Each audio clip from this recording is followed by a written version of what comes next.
This is the Daily Roundup on the EAC Cambodia channel. A very good evening to you. I'm Andrew Barnes-Roberts. Making headlines tonight. Phnom Penh issues guidelines for home-based treatment of mild COVID-19 cases. Leading businesses recommend that the capital be reopened to fully vaccinated travelers as soon as is feasible to boost the local economy. And England's dream of a first major football title since 1966 is in tatters as Italy beat them on penalties to be crowned the champions of Europe. Phnom Penh has released official guidelines for the home-based care and treatment of patients with mild COVID-19, including children. There are currently 915 such patients in the capital. Measures governing their treatment were issued at a media briefing on Monday morning at the offices of the Phnom Penh municipality. EAC news reporter Reo Soko was there. Secretary of State of the Ministry of Health, Mr. Ngo Kang, says local authorities will check the location of each patient prior to putting them in home care, including children. He says it is important that there is a proper isolation room for that person. A sign that there is a COVID-19 patient undergoing treatment will also be posted at their location.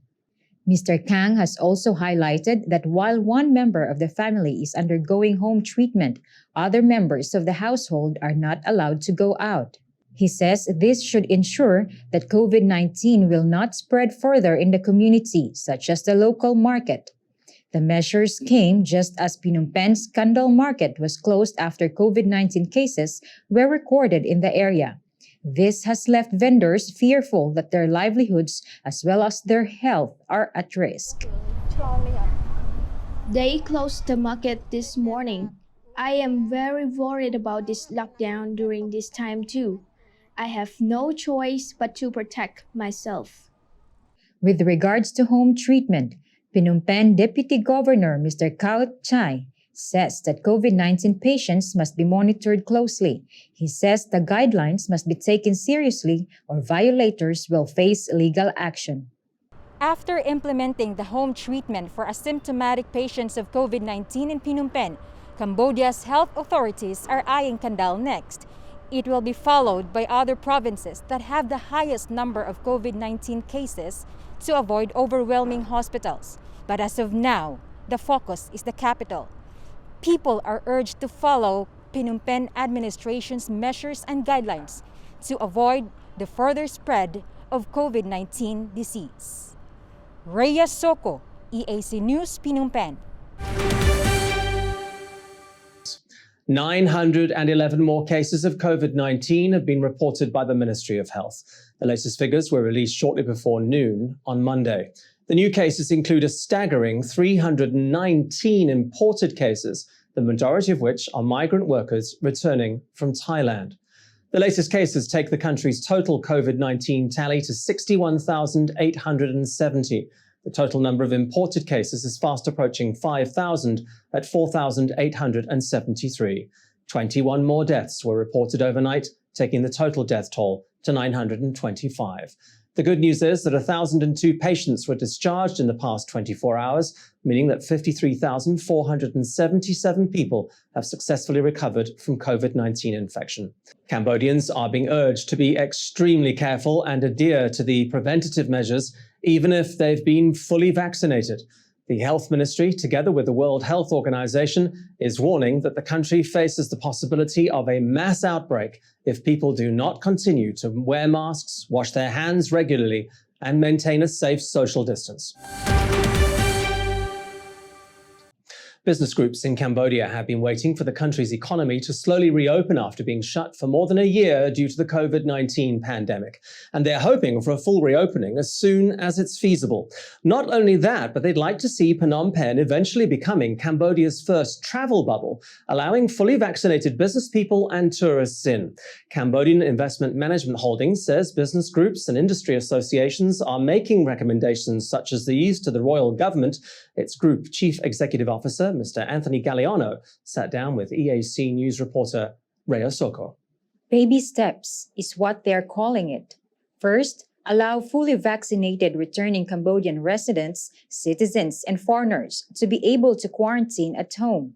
Group Chief Executive Officer of Cambodian Investment Management Holdings, Mr. Anthony Galliano, says the $2,000 deposit currently required for foreigners entering the country, in addition to the 2-week quarantine, is pushing investors and business people away.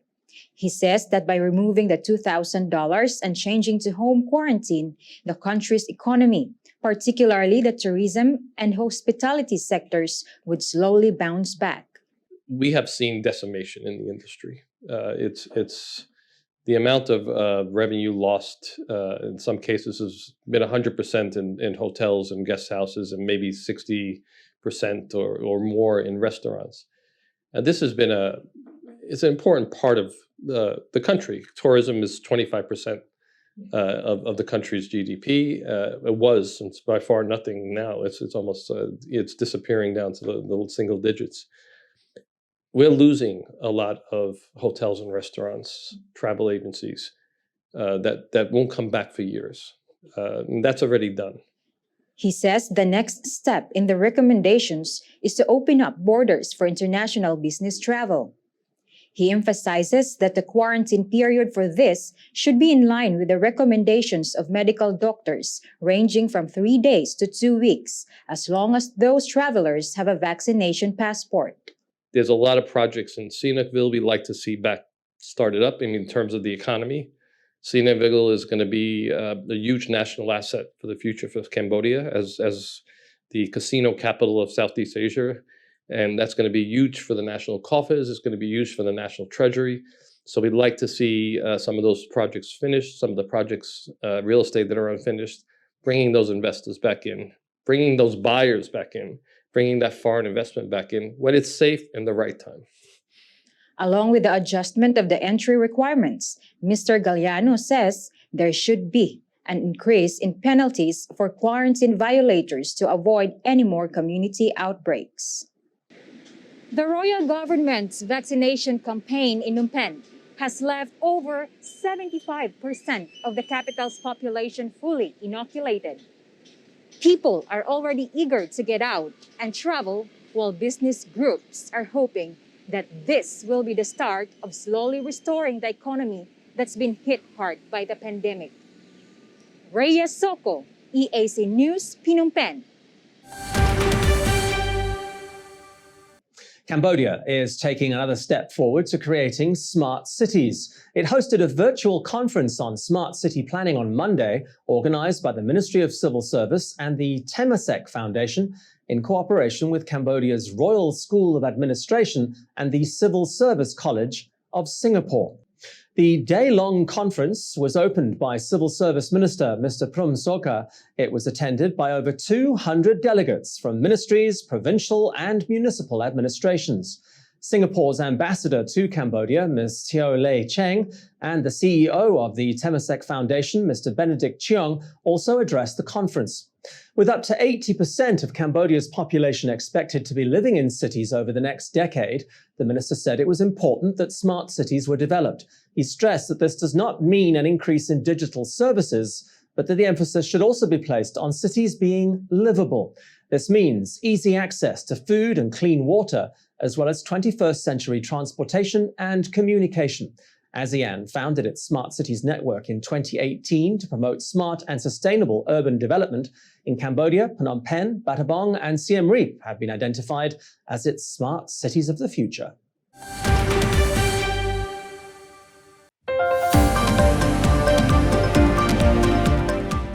After the break, it's over to Alessio Mezzoni for sport and lifestyle.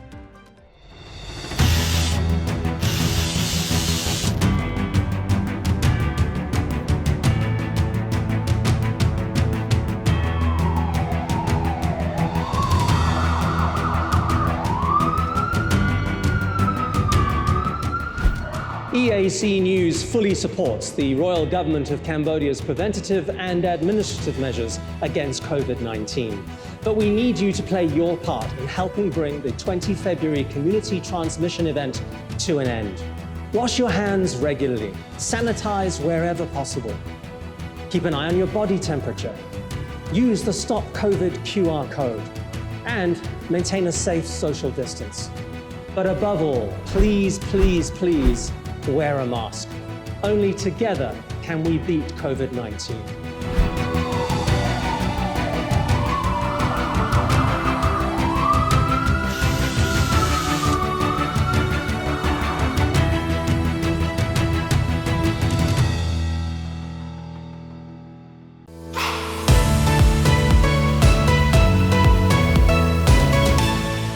EART's Cambodia's audience is growing. Our YouTube channel now has 150,000 verified subscribers. To mark the milestone, we've received the Silver Creator Award from YouTube, given to channels with over 100,000 subscribers. YouTube CEO Susan Wojcicki says the award celebrates EART's Cambodia's hard work and incredible achievement. She says not only has EART's Cambodia brought a unique voice and style to the world, but has also created valuable connections and built a community along the way. The next milestone we're going for is 1 million subscribers, and we'd really like that Gold Creator Award. So if you're not already a subscriber, head to www.youtube.com/eartscambodia. Subscribers get all the latest breaking news and updates from Cambodia in English. We'll see you there. If it's happening and you need to know about it, you'll get it all right here. EAC News brings you updates and breaking news in English across all of EART's Cambodia's platforms and channels. YouTube, Facebook, Telegram, Twitter, and our website, www.eartscambodia.com. Join me, Andrew Barnes-Roberts, and the rest of the EAC News team every day on your favorite channels.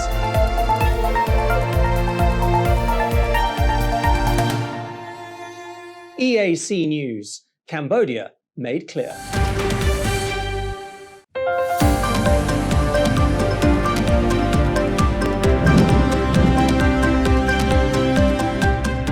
Welcome back to the Daily Roundup. Italy wrecked England's Euro 2020 party at Wembley on Sunday night, winning the final on penalties to plunge the host nation into despair. The Three Lions were immediately ahead in the final, with Luke Shaw scoring the quickest goal ever in a European Championship final, just 2 minutes into the match. But Roberto Mancini's men recovered from the shock to claim a 3-2 shootout victory. The atmosphere in the stadium, packed with 67,000 fans, was feverish in the build-up to the match, which kicked off at 2 a.m. Cambodian time on Monday. It was 1-1 after extra time, which brought on the feared penalty shootout. Italy goalkeeper Gianluigi Donnarumma saved 2 England penalties to take the Azzurri to their 3-2 win. It's the second time Italy have been crowned European champions after they won in 1968, and was a soothing comeback after they failed to even qualify for the 2018 World Cup in Russia. England were left in despair, not having won a major title since the 1966 World Cup. In Phnom Penh, most bars were filled with expats and locals until early Monday morning, supporting their favorite team. The Kingdom's Italian will no doubt be celebrating for a few days more. It took intervention from Prime Minister Hun Sen on Sunday night to declare a winner in the Khmer Boxing Federation Championship. A title bout ended in Mayhem, with Kim Bora being knocked unconscious by Man Mecca in violation of the rules. A winner wasn't going to be declared for 2 weeks pending an investigation, but the Prime Minister wasn't having any of it. EAC News' Andrew Barnes-Roberts has the story. It was the Khmer Boxing Federation's biggest night in months, the championship final between Men Makia and Kim Bora at the CBS Arena. Cambodians were on the edge of their seats on Saturday night, as was clearly Prime Minister Hun Sen. And then came the drama. In clear violation of the rules, Kim Bora was knocked out, but no one could seem to agree on what to do. The match committee thought it best to postpone a decision for 2 weeks, a decision that did not go down well at all with the country's biggest fan. The Prime Minister took to Facebook to lament the situation. "I cannot stand it," he posted.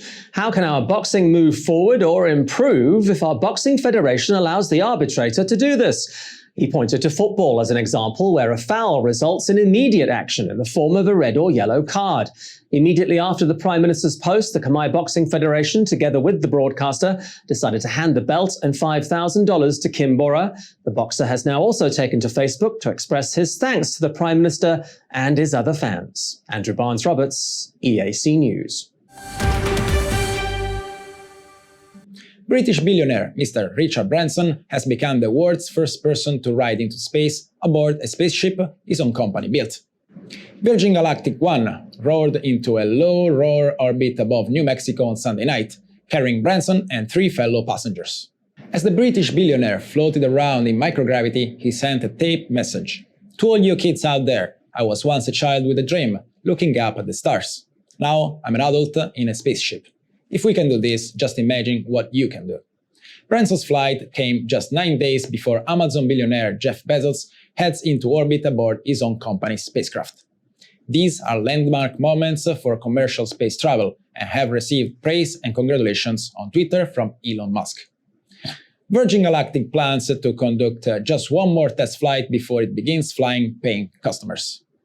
More than 600 people have already bought tickets. If you want one, you're going to have to dig very deep into your pockets.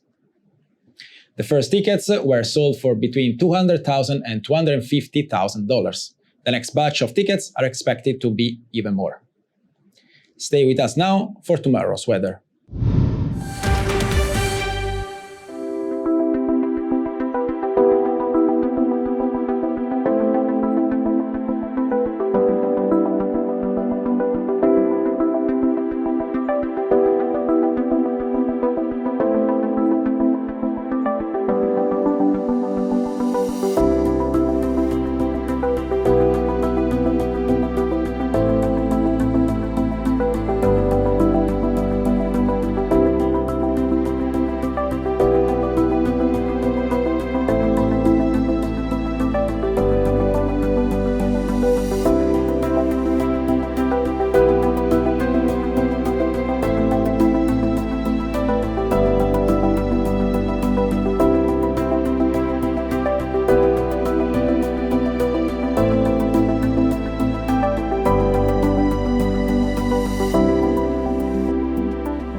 Thank you for watching the Daily Roundup here on the EARTS Cambodia channel. You'll get more news and updates on our website, www.e-artscambodia.com. You can also subscribe to our Telegram channel, EAC News. More from the EAC News team tomorrow night at 8. I'll see you then.